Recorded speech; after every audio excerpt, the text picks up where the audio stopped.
children! That's not a nice thing to admit, but it's the truth, goddammit. I can't stand those booger-licking shitters. You know how quick I'd kick a disrespectful toddler in their fat, underdeveloped prefrontal cortex if it wouldn't get me arrested faster than a pastor on a playground? That being said, the bile that builds at the back of my throat when around a bitch-ass brat seems to be alleviated when you make them fictional. Plenty of my favorite stories, especially recently, feature kids I don't just tolerate, but whose relationship with an often reluctant makeshift surrogate parent actively contributes to my experience with said piece of media. I'm not the only one who eats this up either. This plot structure has been skating around the zeitgeist for ages. The whole sad dad genre has been huge in gaming for a while now, but we got babysitting escapism in all mediums, all across the emotional spectrum. There are arcs, themes, threads, backstories, and entire games I don't think I'd reflect on in the same way if it wasn't for a child character at their center, and that has happened far too many times now for it to be a coincidence. For some reason, I love kids.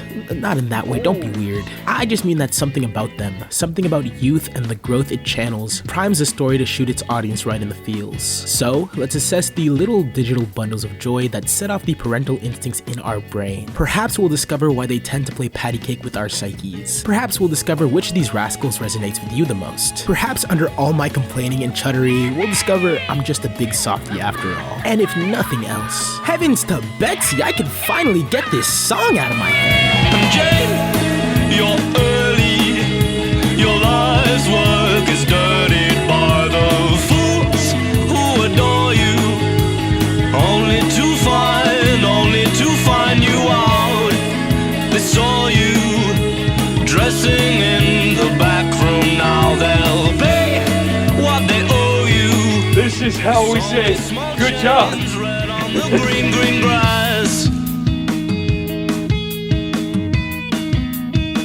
Hey Abby, turn this back up! The most immediate cause for our affection lies in these guys being adorable. Kids are cute, man. It's human nature to see their small stature, needy behavior, and tendency to poop their pantaloons, and react with a measure of protectiveness. Storytellers use that instinct to get audiences on board with whatever role that kid plays as fast as possible. I try my hardest not to fall for these Israeli mind control stratagems, but if done right, I can't lie, I'll usually fold. Young Fern from Frieren, Coco from Witch Hat, and Boji from Ranking of Kings are just a few examples of characters whose cherub cheeks and shit-eating grins make me hit an involuntary aww. Most recently, I'm a huge fan of that little clanker girl from Capcom's new game, Pragmata. Diana is a childlike android who helps our main character, Hugh, escape the space equivalent of the Claude AI cuck chair. And from early on, the devs are hustling to build her rapport with the audience. The image of this pale Aryan child against what looks like an expensive Destiny 2 Eververse skin is already endearingly hilarious. But pair that with the crummy crayon drawings she's constantly making of your adventure, or the stupidly obvious things she asks, like, "Oh, you bud-brain bint, you're asking such dumb goo-goo gaga-ass questions,"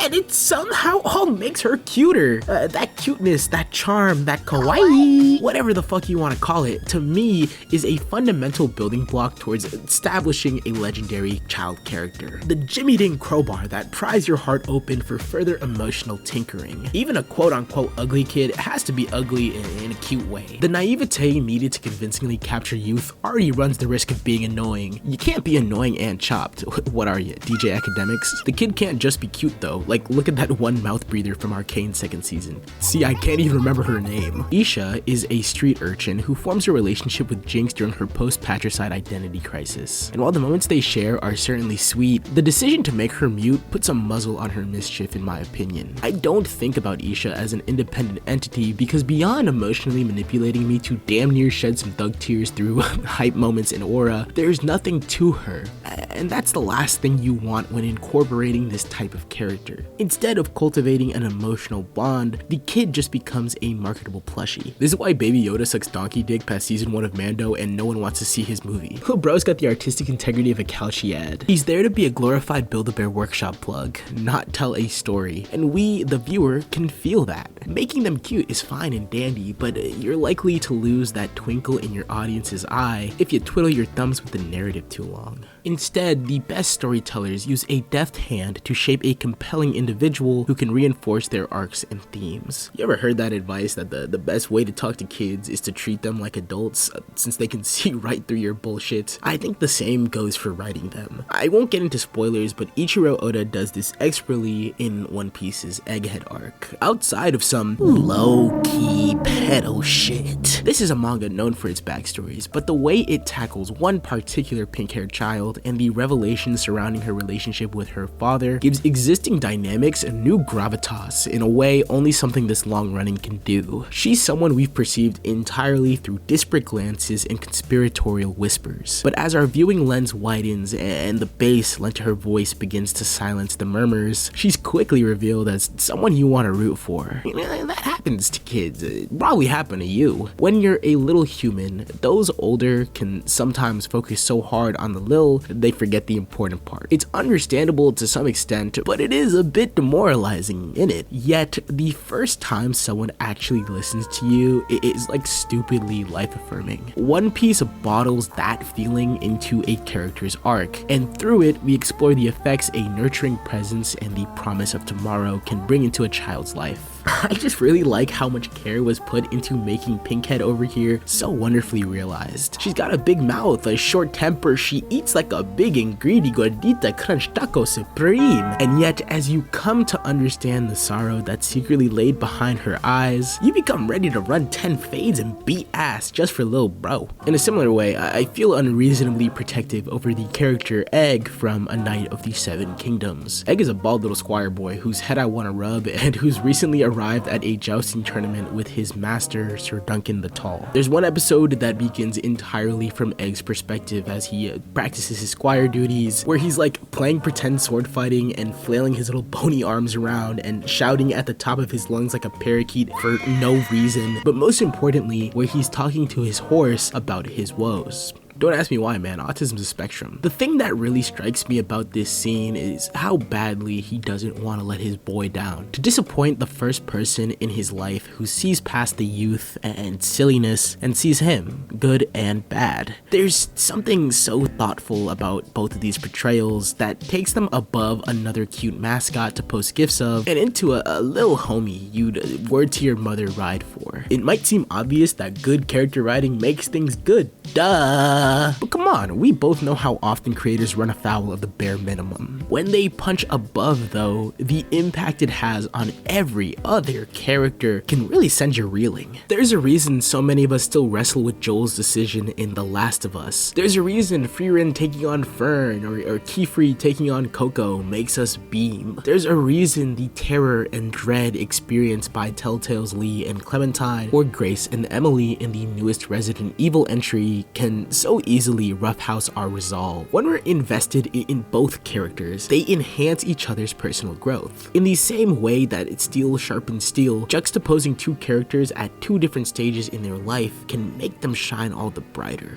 Ranking of Kings is still the pinnacle in my opinion. The main character Boji is a chud bastard baby nobody likes because he's built like a mini Michelin man and his vocabulary is so limited you'd think he made his way through the American school system. But seeing the abuse and ostracization he faces, it's so heartbreaking, man. Just look at my gay little son. I bet he smells like cocoa butter. When his stepmother Hilling is introduced, you think, oh, this big nose bitch, I know what you are. Everyone knows step-parents are second fiddle skinwalkers sent to siphon happiness and make parent-teacher meetings awkward. Stay away from my bulbous king, you trifling wench, or I will draw my Gluckington and blick you down where you stand. You're so poised to be defensive that when you're exposed to the sheer level of devotion she laps onto Boji, it makes your heart melt. Dude, if you haven't seen the show, take my word for it. They are fucking adorable. She defends him and dotes on him when no one else will. She takes the time to learn to communicate in his unique way. And while her protectiveness can sometimes come off as overbearing, that overwhelming support, that willingness to grow, even with the occasional hiccup, is lovely to witness. These parental figures, like Hilling and Frieren and Joel, work because their life experiences, hardships, and shortcomings help color in the world for the youngin', even when they end up a bit outside the lines. Growing up, we all want someone to make sense of things so very badly, to help make the thought of the universe beating your ass a little less scary. Seeing someone provide that care, or even being in the shoes, providing it yourself, can make braving those new frontiers so much more bearable.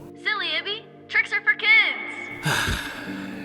In the early 1500s, it was Juan Ponce de Leon who set out to find the Fountain of Youth in what would later become Florida. He was a dumbass. The only things worth finding in Florida are a pub sub and a cheap hooker. But his search for eternal youth speaks to a very human desire. We often mythologize our early years, crystallizing experiences and memories into a nostalgia that nestles on the mind like nicotine. But to me, the only true way to stay young in spirit is to listen to the kids, bro. To absorb some of their curiosity, some of their ingenuity, to believe some of the chatty patty gibberish they babble, because it's so uninhibited by the outside forces that can slowly chip away at our mojo. And these stories let us do that without risking a Megan's Law violation. When you make the kids cute, when you make them someone I can give a shit about, and pair them with that parent-esque figure who develops through mutual compassion, you're liable to eke some joy out of anyone.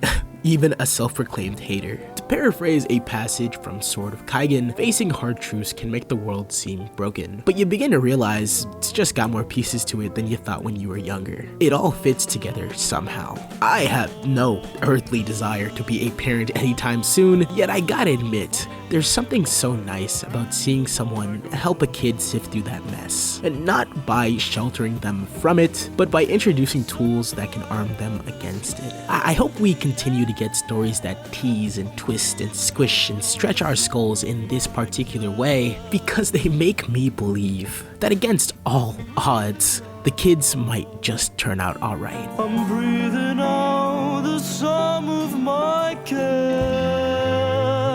Still hate those fuckers though.